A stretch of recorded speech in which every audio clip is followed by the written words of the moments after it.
တိုဂျိုမျိုးရဲ့တိုက်ခန်းအသေးလေးတစ်ခုထဲမှာကလေးလေးလေးယောက်အတန်တိတ်နေထိုင်နေကြပါတယ်။ကျောင်းလည်းမတက်ရတငယ်ချင်းလည်းမရှိလူကြီးမိဘဆိုလို့လည်းဘယ်သူမှမရှိပဲသူတို့မောင်နှမတစုပဲရှိကြတာပါ။သူတို့ရဲ့မိခင်ဖြစ်သူကတော့မျက်နှာပေါ်မှာအမြဲပြုံးနေတတ်ပေမဲ့စိတ်ပိုင်းဆိုင်ရာပျက်စီးနေသူတယောက်ဖြစ်ပြီးတနေ့မှာတော့ဘာမှမပြောမဆိုပဲထွက်သွားခဲ့ရကနေပြန်မလာတော့ပါဘူး။ဒါဟာရုပ်ရှင်တက်တက်တင်မဟုတ်ပါဘူး။ဂျပန်နိုင်ငံတစ်ခုလုံးကိုတုံ့လုံးချောက်ချစေခဲ့တဲ့တကယ်ရင်းနှီးစရာဖြစ်ရမှန်တစ်ခုကိုအခြေခံထားတာပါလောကကြီးကဥပိ္ပခါပြုထားတဲ့ကြားတွေကအထီးကျန်မှုအပြည့်ကင်းစင်မှုတွေနဲ့ရှင်တန်ရက်တည်ဖို့ရုန်းကန်ခဲ့ရတဲ့ကလေးတွေရဲ့ဇလန်တာကတော့ nobody knows ပါပဲတိတ်တဆိတ်စတင်ခဲ့တဲ့ဘဝတစ်အသက်10နှစ်အရွယ်သားဖြစ်သူနဲ့အတူယထာစီလာတဲ့မိခင်တယောက်သူတို့စီမှာခရီးဆောင်တစ်တာအကြီးကြီးတစ်ခုပါလာပါတယ်ကောင်လေးဟာထိုတစ်တာကြီးကိုသူ့အတွက်အဖိုးတန်တဲ့အရာတစ်ခုရှိနေတယ်လို့မျိုးခက်ဖောက်ဖောက်လေးပုတ်တက်နေရှာတယ်သူတို့တွေဟာတိုက်ခန်းကားဖို့ရောက်လာကြတာပါကောင်လေးရဲ့နာမည်ကအာကီယာဖြစ်ပြီးမိခင်ဖြစ်သူကတော့ကိုလို့ခေါ်ပါတယ်ကိုကအိမ်ရှင်ကိုပြောပြရမှာတော့သူမရဲ့ခင်မွန်းဖြစ်သူကနိုင်ငံခြားမှာအလုပ်လုပ်နေတာမူသူမနဲ့သားဖြစ်သူအတွက်ပဲအခန်းကားကျင်လာပါတယ်အိမ်ရှင်ကကလေးတွေရှိရင်စူညံပြီးပတ်ဝန်းကျင်ကိုအနောက်ရှက်ဖြစ်မှာစိုးရိမ်လို့တိုးဆုံနေပေမဲ့အာကီရာဟာအရန်လိမ့်မာတဲ့ကလေးမျိုးစိတ်ချပါလို့မိခင်ဖြစ်သူကအာမခံခဲ့ပါတယ်။ဒါနဲ့ပဲသူတို့အခန်းတစ်ထဲကိုအထုပ်ဘိုးတွေတည်ခဲ့ကြတဲ့အခန်းထဲရောက်တာနဲ့ခီးဆောင်တစ်တာအကြီးကြီးနှလုံးထဲကနေချစ်စရာကောင်းတဲ့သမီးအငယ်ဆုံးလေးယူကီနဲ့တားလက်ကောင်လေးရှီကာရူတို့ထွက်လာကြပါတယ်။အဲ့ဒီနောက်ညနေပိုင်းမှာတော့အာကီရာဟာဘူတာယုံကနေကီယိုကိုလို့ခေါ်တဲ့သမီးကြီးဆုံးလေးကိုတိတ်တဆိတ်သွားခေါ်လာခဲ့ပြန်တယ်တကယ်တော့ဒီကလေးလေးယောက်လုံးဟာကိုရဲ့သားသမီးရင်းတွေပါအိမ်ရှင်မသိအောင်တယောက်ချင်းစီခိုးသွင်းလာခဲ့တာဖြစ်ပါတယ်။အရင်တုန်းကလည်းတခြားတိုက်ခန်းတစ်ခုမှာကလေးတွေကိုအခန်းထဲမှာပဲလှုပ်ဝက်သိမ်းထားခဲ့ဘူးပေမဲ့အိမ်ရှင်သိသွားလို့အခုလိုအခန်းပြောင်းပြေးခဲ့ကြရတာပါ။ညစာစားတဲ့အချိန်မှာမိခင်ဖြစ်သူကစီကန်းချက်တွေထုတ်ပြန်ပါတယ်။ဘသူမှအော်ဟစ်တာစူညံတာမျိုးမလုပ်ရဘူးအပြင်လဲလုံးဝမထွက်ရဘူးဘသူမျက်စိထဲမှာအမြင်မခံရဘူး။နောက်ရက်မနက်မှာတော့ကိုတယောက်အလှပြင်ပြီးအပြင်သွားဖို့ပြင်ဆင်ပါတယ်။အာကီယာကိုလည်းသူမပြန်လာရင်နောက်ကျမယ်လို့ပြောသွားခဲ့တဲ့မိခင်ဖြစ်သူထွက်သွားတာနဲ့ကလေးတွေဟာသူတို့ရဲ့ကစားစရာတစ်တာတွေကိုဖွင့်ကြပါတော့တယ်။အဲ့ဒီထဲမှာယူကီကြိုက်ဆုံးတီးရတဲ့စန္ဒယာအသေးလေးလည်းပါတာပေါ့။အာကီယာတယောက်ဈေးဝယ်ထွက်ခဲ့ပါတယ်။သူကမောင်နှမတွေထဲမှာအကြီးဆုံးပါမိခင်ဖြစ်သူကအင်ရှင်နဲ့အာကီယာကိုပဲပေးတွေ့ထားတာမို့အပြင်လောကရဲ့တာဝန်မှန်သမျှကအာကီယာပခုံးပေါ်မှာပဲရှိနေပါတယ်။တနည်းအားဖြင့်အာကီယာဟာမိသားစုတစ်ခုလုံးကိုထိန်းချောင်းပေးထားတဲ့အဓိကတောက်တိုင်ပါပဲ။သူပဲဟင်းချက်စရာတွေဝယ်တယ်မောင်နှမတွေအတွက်ညစာချက်ပြုတ်ကျွေးမွေးတယ်အားလုံးပြီးစီးသွားတော့မှပဲစပွဲမှာထိုင်ပြီးစာကြည့်ရှုလေ့လာရှာပါတယ်ညနေပိုင်းမှာမိခင်ဖြစ်သူပြန်ရောက်လာပြီးအာကီယာကိုတင်ချအိမ်စာကူတွက်ပေးပါတယ်ဒါပေမဲ့ခဏနေတော့ဖုန်းလာတာကြောင့်နောက်ခန်းထဲဝင်သွားခဲ့တဲ့အာကီရာဟာသူ့အမေရဲ့တိုးတိုးတိတ်တိတ်စကားပြောတံကိုညင်ပြီးနားဆွင့်နေခဲ့ပါတယ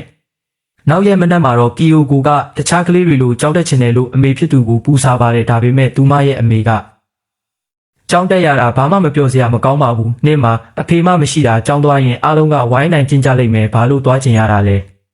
လို့ပြောပြီးပယ်ချလိုက်တဲ့အတွက်ကီယိုကိုတယောက်စိတ်မကောင်းဖြစ်သွားရှာတယ်နောက်တော့အာကီယာကဝရန်ဒါမှာအမေဖြစ်သူနဲ့အတူရှိနေတော့ကျောင်းကိစ္စကိုထပ်ပြောမိပြန်တဲ့အမေဖြစ်သူကတော့အမေနောက်ထပ်လူတယောက်နဲ့အချစ်ကိုရှာတွေ့ပြန်ပြီးဒီတစ်ခါလူကောင်းပြသူကအမေကိုလက်ထပ်ချင်နေတဲ့အမေသာသူ့ကိုလက်ထပ်လိုက်ရင်နင်တို့အားလုံးမှာအဖေရှိလာလိမ့်မယ်အဲ့ဒီကြရင်နင်တို့အားလုံးကိုကြောင်းထားပေးမယ်ကီယိုကိုလည်းစန္ဒယာတင်ရမယ်နင်တို့အားလုံးပြောရတော့မှာသူမရဲ့စကားတွေကပြောစရာသတင်းစကားလိုဖြစ်နေပေမဲ့အာကီယာကိုတော့ပိုပြီးစိန်ကားဝန်းနေသွားစေပါတယ်နောက်တနေ့ညမှာစာဖတ်နေရင်ကားတန်ကြလို့အာကီယာတယောက်ဝရန်ဒါကနေလှမ်းကြည့်လိုက်တော့တက်စီဘော်ကဆင်းလာပြီးတယောက်ယောက်ကိုနှုတ်ဆက်နေတဲ့အမေဖြစ်သူကိုမြင်လိုက်ရတယ်အာကီရာကဘာမှမမြင်လိုက်တယ်လို့မျိုးသူ့စပွဲခုံကိုငြိမ်ငြိမ်လေးပြန်လာခဲ့တယ်ကိုကအားလုံးအတွက်စားစရာတွေဝယ်လာတာမို့ကလေးတွေကိုနှိုးပါတယ်အာကီရာကအမေဖြစ်သူအမူးလုံးပြီးပြန်လာတာကိုသတိထားမိပေမဲ့ဘာမှမပြောပဲအားလုံးအတွက်အစားအသောက်တွေကိုနှွေပေးခဲ့တယ်အဲ့ဒီအချိန်မှာကိုကအာကီယာကိုကြည့်ပြီ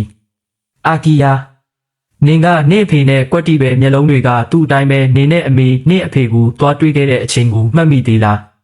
းလို့မေးတော့အာကီယာကဟင်းအင်းမမှတ်မိတော့ဘူးလို့ပြန်ဖြေပါတယ်ကိုကဆက်ပြီးရှီကာရူနင့်အဖေကတော့ဟာနေတာဟန်တာ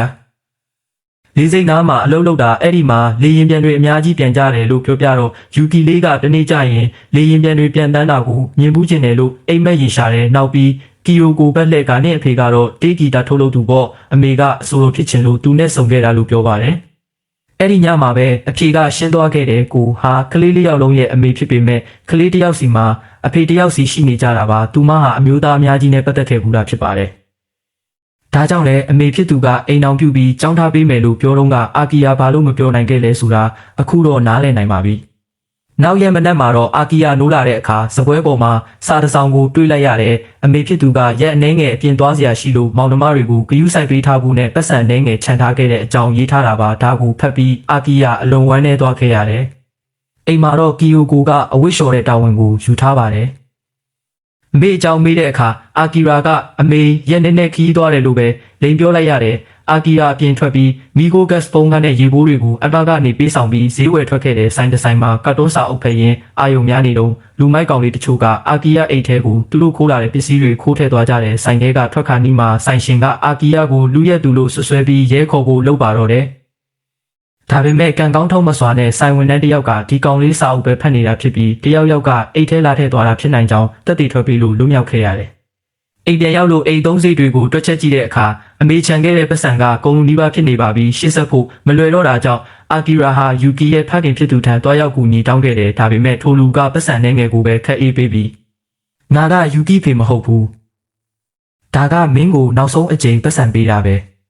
ဲလို့ရဲရဲဆက်ဆက်ပြောလို့လိုက်ပါတယ်ဒါတော့မှအာကီရာဟာသူ့မောင်နှမတွေကိုအတက်နိုင်ဆုံးအကောင်းဆုံးပြုစုဆောင်ရှောက်ခဲ့ပါသေးတယ်တနေ့မှလာအလိုက်ကုန်ကြစည်တွေကိုစည်ရမှတ်နေတော့အမေဖြစ်သူပြန်ရောက်လာပါတယ်အားလုံးအတွက်လက်ဆောင်တွေဝယ်လာပေးလို့ကလေးတွေကတော့ပြောနေကြပေမဲ့အာကီယာကတော့အမေဖြစ်သူရဲ့တာဝန်မဲလာတဲ့အပြုမှုကြောင့်စိတ်ဆိုးပြီးမပြောနိုင်ရှာဘူးကိုကအာကီရာနဲ့ရှီကာရူတို့ရဲ့သပင်တွေကိုညှက်ပေးပြီးချစ်ချစ်ခင်ခင်စကားပြောခဲ့ပေမဲ့နောက်ရက်မှာတော့အထုပ်ပိုးတွေပြန်ထုတ်နေပြန်ပါပြီအာကီယာကအမေပြန်သွားတော့မလို့လားလို့မေးတော့အမေအလုပ်ကိစ္စနဲ့အပြင်သွားရအောင်မယ်ဒါပေမဲ့ခရစ်စမတ်မတိုင်ခင်တော့ပြန်လာမှာပါလက်ဆောင်တွေအများကြီးဝယ်လာခဲ့မယ်လို့ပြောပါတယ်မထွက်ခွာခင်မှာသူမကအာကီယာကိုစားတောက်ဆိုင်တစ်ခုခေါ်သွားခဲ့တဲ့ဆိုင်မှာအာကီရာကအစာမစားပဲငြိမ်နေတော့ကိုကဘာဖြစ်လို့လဲလို့မေးတယ်အာကီရာကကျွန်တော်တို့ကိုဘယ်တော့ကြောင်းထားပေးမှလဲလုံးဝကြောင်းမထားတော့ဘူးလားကိုကလည်းဒေါသတကြီးနဲ့ပြန်ပြောပါတယ်ကြောင်းတက်တာဘာသုံးဝင်လို့လဲနာမည်ကြီးတဲ့လူအများကြီးလဲကြောင်းမတက်ခဲ့ရဘူးအာကီရာကမဟုတ်ဘူးအဲ့ဒီလိုလူမရှိဘူးအမေကအရန်အတ္တကြီးတဲ့အမေပဲအမေကအမေကြောင့်ပဲအမေတယ်လို့ပြန်အောင်ပြီးတော့တာပေါ့ကိုကလည်းမခံကျင်စိတ်နဲ့ဘာလို့အမေကိုအတ္တကြီးတယ်ပြောရတာလဲအမေဘာလို့မိလို့လဲတကယ်အတ္တကြီးတာနင်တို့အဖေတွေဘယ်သူမှတာဝန်မယူကြဘူးနင်တို့ကိုပြစ်သွားကြတာအမေကပဲနင်တို့ကိုစောက်ရှောက်ထားတာလေဝမ်းနဲ့မနေပါနဲ့အမေမကြခင်ပြန်လာခဲ့မယ်အဲ့ဒီနောက်အာကီရာကအမေဖြစ်သူကိုဘူတာယုံထိပို့ဆောင်ပေးခဲ့ပြီးမောင်နှမတွေကိုကြည့်ရှုဖို့အိမ်ပြန်လာခဲ့ပါတယ်ကလေးတွေလည်းသူတို့နဲ့သူတို့ဟန်တဲ့အချိန်တွေကိုကုန်လုံးစေခဲ့ကြတယ်ဖြည်းဖြည်းချင်းနဲ့ခရစ်စမတ်အချိန်ခါကိုရောက်လာခဲ့ပေမဲ့အမေဖြစ်သူကတော့ပြန်မလာခဲ့ပါဘူးမောင်နှမအငယ်တွေစိတ်တက်ကြနေတာကိုမြင်ရတော့အာကီယာလည်းစိတ်မကောင်းဖြစ်ရပါတယ်သူကိုယ်တိုင်ကလည်းအသက်10နှစ်ပဲရှိသေးတဲ့ကလေးတစ်ယောက်ဖြစ်ပေမဲ့သူထမ်းထားရတဲ့ဝန်တော့ဝန်ဘိုးကကဘာပေါ်မှာအလေးလံဆုံးပါပဲဒါကြောင့်သူအိမ်ကိုချက်ချင်းမပြန်သေးပဲခရစ်စမတ်ညနေပိုင်းဈေးနှုန်းတွေလျှော့ဈေးချတဲ့အထိအေးတန်ထဲမှာစောင့်ဆိုင်ခဲ့တဲ့ဈေးကျသွားတော့မှကိတ်မှုတစ်လုံးဝယ်ပြီးအိမ်ပြန်တရားတစ်စင်းပေါ်မှာမိန်းကလေးတစ်ယောက်သူမရရှိထားတဲ့လက်ဆောင်တွေကိုစိတ်ပြက်လက်ပြက်နဲ့လွှင့်ပြနေတာကိုလှမ်းမြင်လိုက်ရတဲ့အာကီရာကသူမထွက်သွားတဲ့အထိအဝေးကနေငေးကြည့်နေခဲ့ပြီးမှအိမ်ပြန်လာကမောင်နှမတွေနဲ့ညစာအတူစားခဲ့ပါတယ်ရက်အနှဲငယ်ကြတော့အာကီရာဟာအမေလုပ်ခဲ့တဲ့လုပ်ငန်းခွင်ကိုဖုံးဆက်ကြည့်ရကနေသူမအလုပ်ထွက်သွားတာတလမကတော့အကြောင်းသိလိုက်ရတယ်အဲ့ဒီသတင်းကြောင့်သူလုံးဝစိတ်တက်ကြသွားခဲ့ရတယ်အိမ်ကစာဟောင်းတွေကိုလိုက်ရှာပြီးအမေရှိနိုင်မဲ့နေရာတွေကိုဆက်သွယ်ဖို့ကြိုးစားပေမဲ့ဘာချေရလက်ရမှမတွေ့ခဲ့ရပါဘူးအချိန်တွေကုန်လွန်သွားခဲ့ပြီးတနေ့မှာတော့အာကီယာကမောင်နှမတွေအတွက်ခောက်ဆွဲ6ထုတ်တွေဝယ်လာပေးလို့အားလုံးပျော်ပျော်ပါးပါးစားတောက်ခဲ့ကြတယ်မကြခင်နှစ်တစ်ကူကိုရောက်လာပေမဲ့အမေကတော့ပေါ်မလာသေးပါဘူးမောင်နှမတွေစိတ်သက်သာရစေဖို့အတွက်အာကီရာဟာသူ့ရဲ့စုဘူးတွေကပတ်စံတွေကိုထုတ်ပြီးအရင်ကသူ့ကိုကူညီပေးခဲ့မှုတဲ့ဆိုင်ဝန်ထမ်းစီသွားခဲ့ပါတယ်အဲ့ဒီဝန်ထမ်းကိုမောင်နှမတွေရဲ့နာမည်ရေးထားတဲ့စာအိတ်လေးတွေလုပ်ပေးဖို့အကူအညီတောင်းပြီးအထဲကိုပတ်စံတွေထည့်ကအိမ်ပြန်လာခဲ့တယ်အမေကအားလုံးအတွက်နှစ်တစ်ကူလက်ဆောင်ပို့ပေးလိုက်တယ်လို့ပြောတော့ကလေးတွေမှာအတိုင်းမသိပျော်ရွှင်သွားကြရှာတယ်သူတို့တွေဟာရလာတဲ့ပတ်စံတွေကိုအသီးသီးစုဆောင်းထားကြတယ်ယူကီကအယုတ်ဝယ်ဖို့ရှီကာရူကကစားစရာဝယ်ဖို့ကီယိုကိုကစန်တရာဝယ်ဖို့ပေါ့ဒါပေမဲ့ဒီစကားတွေကိုကြားရတဲ့အာကီရာကတော့ပိုပြီးစိတ်မကောင်းဖြစ်ရပါတယ်အိမ်သုံးစည်းတွေအတွက်ဒီပတ်စံတွေကိုပြန်သုံးရတော့မယ်ဆိုတာသူပဲသိနေတာကိုအပြင်လောကသို့တစ်ခေါက်နောက်တော့ယူကီလေးရဲ့မွေးနေ့ကိုရောက်လာပါတယ်တမီးလေးကပြတင်းပေါက်နားမှာအမေပြန်လာမှာကိုစောင့်ရင်းဒီနေ့တော့အမေပြန်လာမှာပါလို့ပြောရှာတယ်ဒါပေမဲ့ကီယိုကိုကမလာပါဘူးလို့ဖြတ်ပြောလိုက်လို့အာကီယာကကြားထဲကနေဖြန်းဖြေပေးရပြန်တယ်အမေဒီနေ့တော့မလာနိုင်သေးဘူးနောက်ပတ်ကြရင်ပြန်လာမှတဲ့ယူကီလေးပြောသွားအောင် အာကီရာကသူမကိုအပြင်လိုက်ဖို့ဆုံးဖြတ်လိုက်တဲ့ကီယိုကိုကယူကီကိုအဝတ်စားလှလှလေးဝတ်ပေးပြီးအာကီရာကအင်ရှင်မမြင်အောင်တိတ်တဆိတ်ခိုးထုတ်လာခဲ့ပါတယ်။သူတို့မောင်နှမနှစ်ယောက်အပြင်မှာအကြာကြီးလျှောက်လေခဲ့ကြတဲ့မူနိုရထားမန်နိုဟဲလ်လိုင်းကိုပြရင်တနေ့ကျရင်မင်းကိုဒီရထားကြီးစီးပေးမယ်လို့အာကီရာကကတိပေးခဲ့တယ်သူတို့ထိုင်ထားနေတော့ယူကီလေးကသူမအမျက်တနိုးတင်ထားတဲ့ချောကလက်နောက်ဆုံးအပိုင်းလေးကိုထုတ်စားပါတယ်တခါစားရင်တစ်ခုပဲချစ်ချစ်ကုတ်ကုတ်စားနေခဲ့တဲ့ချောကလက်ကလေးဟာအခုတော့ကုန်သွားခဲ့ပါပြီနောက်ရက်မှာအာကီရာဟာဗီဒီယိုဂိမ်းဆိုင်တစ်ဆိုင်ကိုရောက်သွားပြီးအဲ့ဒီကကောင်လေးနှစ်ယောက်နဲ့တငယ်ချင်းဖြစ်သွားခဲ့တယ်အဲ့ဒီနောက်ပိုင်းတငယ်ချင်းတွေနဲ့ပဲအချိန်ကုန်ပြီးစပိတ်စီးတာအိမ်ခေါ်ပြီးဂိမ်းဆော့တာတွေလုပ်လာခဲ့တယ်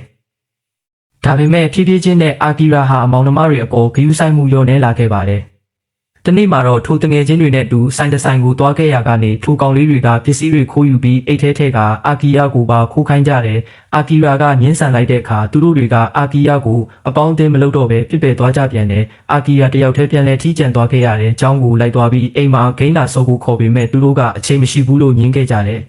။သူတို့ထွက်သွားခါနီးမှာမင်းတို့အိမ်သာချင်းလို့ညှော်စော်နေနေတာပဲဒါကြောင့်ငါတို့မလာချင်တော့တာလို့ပြောသွားခဲ့ကြတယ်